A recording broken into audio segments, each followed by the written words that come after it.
অস্ত্রের সাজ দিয়েছি যে হাতে দুর্গা নামের জয়, সেই ঠাকুরমশাই, হাত আজ আমি ওর ভালোবাসা অগ্নিসাক্ষী জানে করা নেই স্ত্রী। কোনো সংশয়। অস্ত্রের আমার নাম সাজ মৃন্ময়ী পাল। দিয়েছি যে হাতে দুর্গা নামের জয়, আমি আরো একসঙ্গে যজ্ঞে আহুতি দেব। আমাদের দুজনকে আপনি আশীর্বাদ করুন, আমাদের কাজ যাতে ভালো হয়, সুন্দর হয়। বাজলো তোমার আলোর বেণু, বাজলো তোমার আলোর বেণু।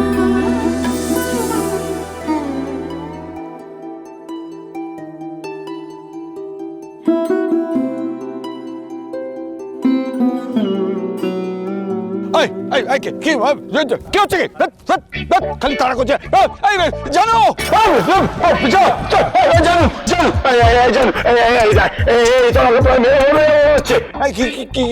বোঝা যে আরে আমি যেসে কেউ নই, আমি একজন অ্যাক্টার। ঠিক হয়েছে। শোনো, তোমার সঙ্গে না এটাই হওয়া উচিত। আচ্ছা, তুমিও কেমন একজন বয়স্ক মানুষের সাথে কি এরকম করে? যাও, নিজের কাজে যাও। কারা এসেছে দেখো।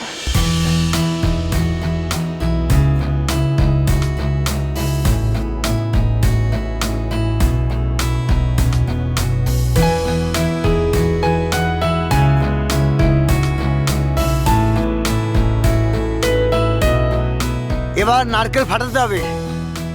নারকেল ফাটাতে হবে? দিন আমায় দিন, আমি ফাটিয়ে দিচ্ছি। বাবা, সব সময় এই সিক্রেটটা করো না, হ্যাঁ? এগুলো বন্ধ করো। শুধু শুধু টাইম ওয়েস্ট করছো। নারকেল আমি ফাটাবো।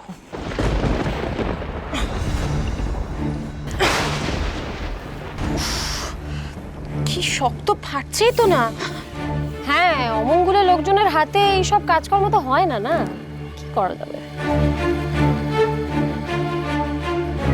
বৌদি,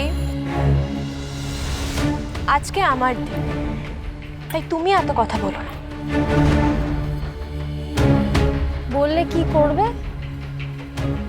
না না, যদি আমি কথা বলি তুমি কি করবে? যা করার তো করলে।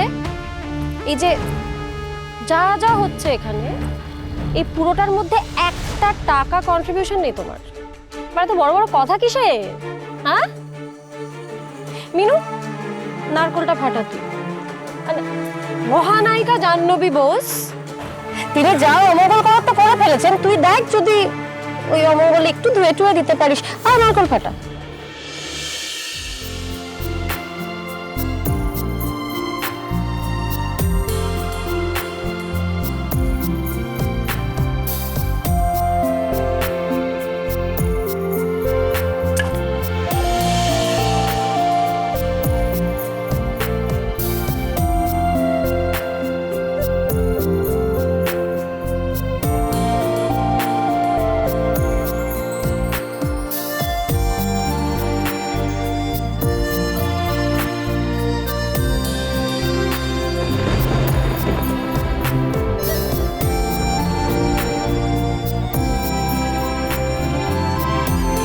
আচ্ছা বা আমাদের তো এখন শুটিংটা শুরু করতে হবে।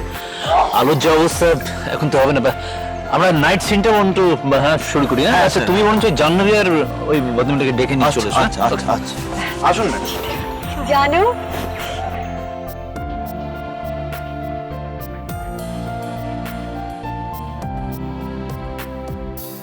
শোন, অনেকক্ষণ তো হলো, আর শুটিং দেখতে ভালো লাগছে না। তোমরা কাজ করো, এবার আমরা যাই। মা থাকো না প্লিজ, এটা তো শুটিং এর প্রথম দিন। হ্যাঁ আমরা থাকি না একটু, বাড়িতে তো সেরকম কোনো কাজ নেই। সব আমরা সবাই এখানে একসঙ্গে খাবো। হ্যাঁ দিয়া, মেনুটা বল। এই যে প্রোডিউসার দাদা, আজকের মেনু কিন্তু বিরিয়ানি আর চাপ। প্রোডাকশন খাবারটাই খেতে হবে, এটা নিয়ম। দেখেছো বাবা, দেখো দেখো, যত চেষ্টা করছি সোমকে ওর বাড়ির লোকদের থেকে আলাদা করার, ততই মিনু আরো ওদের সাথে ওকে জড়িয়ে নিচ্ছে। কিছুতেই ওকে হাতের মুঠে রাখতে পারছি না। রিল্যাক্স আমার- বেবি, জাস্ট গা রিরি করছে। Patience patience. আর তুমি একটু বোঝাও না। ম্যাডাম ম্যাডাম আসুন, এবার আপনার শট আছে। যা, ঠিক আছে, তুমি যাও, আমি আসছি।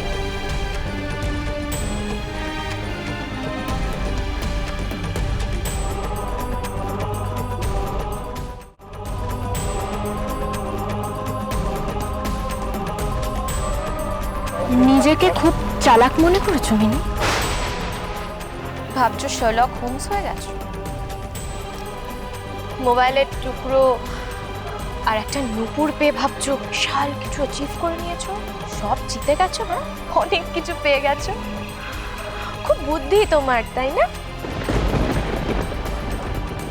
বাট আই অ্যাসিওর ইউ, আমার বুদ্ধির কাছে তোমার বুদ্ধি একদিন হারবে।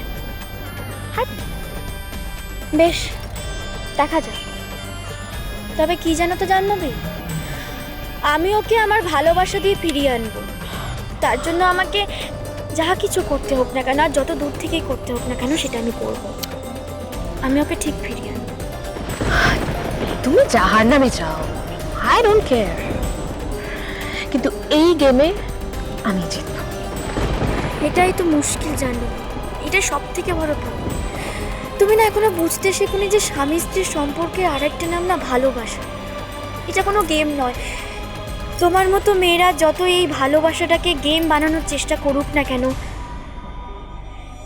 শেষ পর্যায়ে কিন্তু ভালোবাসারই জয়। ভুলে যেও, ভুলে যেও। এত বিশ্বাস? হ্যাঁ, তা কোথায় সোম? কোথায় তোমার কাছে? নেই তো? কই? আমার কাছে তো আছে, এই যে আমার স্মৃতিতে, দেখতে পাচ্ছ না? জাহ্নবী, তুমি বিনোদিনীর মতো হয়ে যাও না কিন্তু। বিনোদিনীর জীবনে অনেক অপ্রাপ্তি ছিল জানো। সমাজ তাকে অনেক যন্ত্রণা দিয়েছিল, তাই সে রাগে, ঈর্ষায়, জেদে অন্যের স্বামীর দিকে হাত বাড়িয়েছিল। কিন্তু তোমার জীবনটা তো তেমন নয়।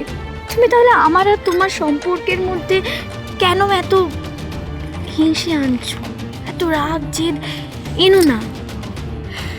দেখো, তুমি তো একজন শিল্পী, আর আমি মনে করি একজন শিল্পীকে সবসময় শান্ত হতে হয়, তাকে অনেক সহিষ্ণু হতে হয়।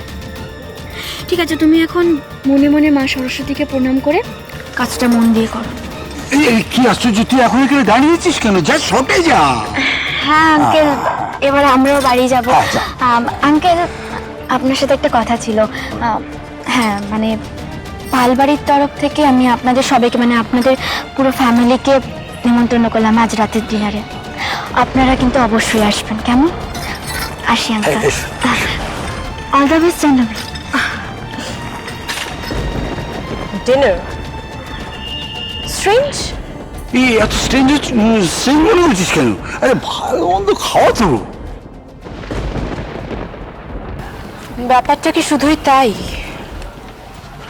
নাকি অন্য কিছু?